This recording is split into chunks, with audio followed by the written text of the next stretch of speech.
கர்த்தருடைய பரிசுத்த நாமம் மகிமைப்படுவதாக.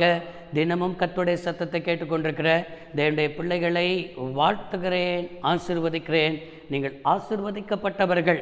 இந்த நாளிலும் கூட பரிசுத்த தேவன் உங்களை பார்த்து சொல்கிற ஒரு வார்த்தை, நாம் நடந்த வழிகளிலெல்லாம் நம்மோடு கூட வருகிறவர். நம்முடைய ஆண்டவர் நம்மை விட்டு விலகாதவர். நம்முடைய ஆண்டவர் நம்மளை கைவிடாதவர். கடந்த நாட்களிலெல்லாம் எத்தனையோ பாடுகளுக்கூடாக நீங்கள் நடந்து வந்திருக்கலாம், எத்தனையோ போராட்டத்துக்கூடாக நடந்து வந்திருக்கலாம், எத்தனையோ கடன் சுமைகளுக்கூடாக நடந்து வந்திருக்கலாம். எத்தனை காரியங்கள் உங்களுடைய இருதயத்தை பாதிக்கிற காரியமாய் ஒரு பள்ளத்தாக்கின் அனுபவத்தை போல உங்களுடைய குடும்பத்தில், உங்களுடைய பிள்ளைகளின் காரியத்தில் காணப்பட்டதோ.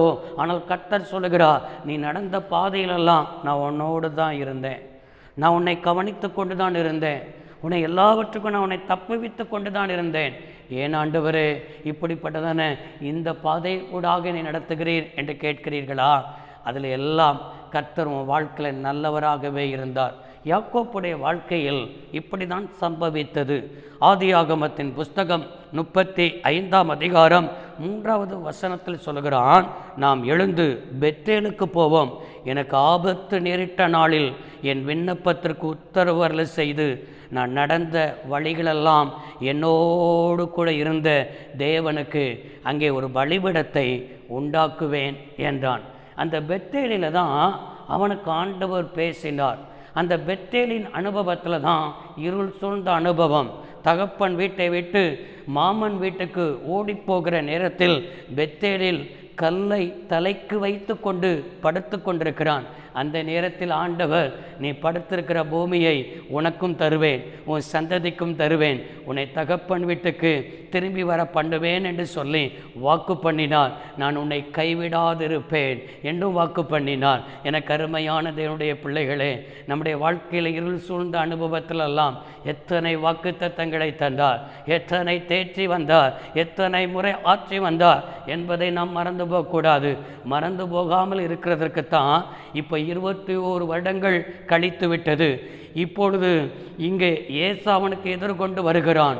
ஏசா எதிர்கொண்டு வரும் பொழுதும் கூட அவன் பின்னும் தனித்திருந்து யாப்போக்கு நதிக்கரையில் இவன் போராடுகிறான். போராடினால் எதிரிட்டு வந்த ஏசாவை கூட ஆண்டவர் இருதயத்தை மாற்றினார். எப்படியாவது என் சகோதரனை கொலை செய்து விட வேண்டும் என்று ஏசாவுடைய இருதயம் காணப்பட்டது.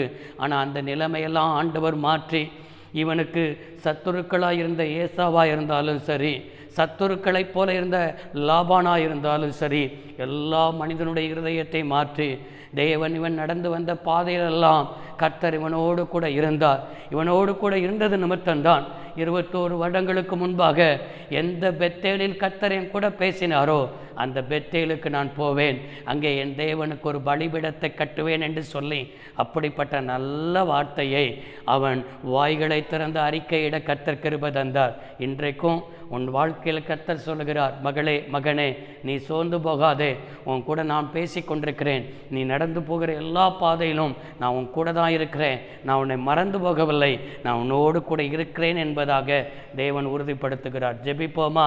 சர்வ வல்லமையுள்ள தெய்வமே, இந்த வார்த்தையை கேட்ட பிள்ளைகள் ஆசீர்வதிக்கப்படட்டும், வாழ்ந்திருக்கட்டும், சுகித்திருக்கட்டும், நன்மை அனுபவிக்கட்டும். இந்த நாள் ஆசீர்வதிக்கப்படட்டும். இயேசு இரட்சக நாமத்தில் பிதாவே, ஆமேன்.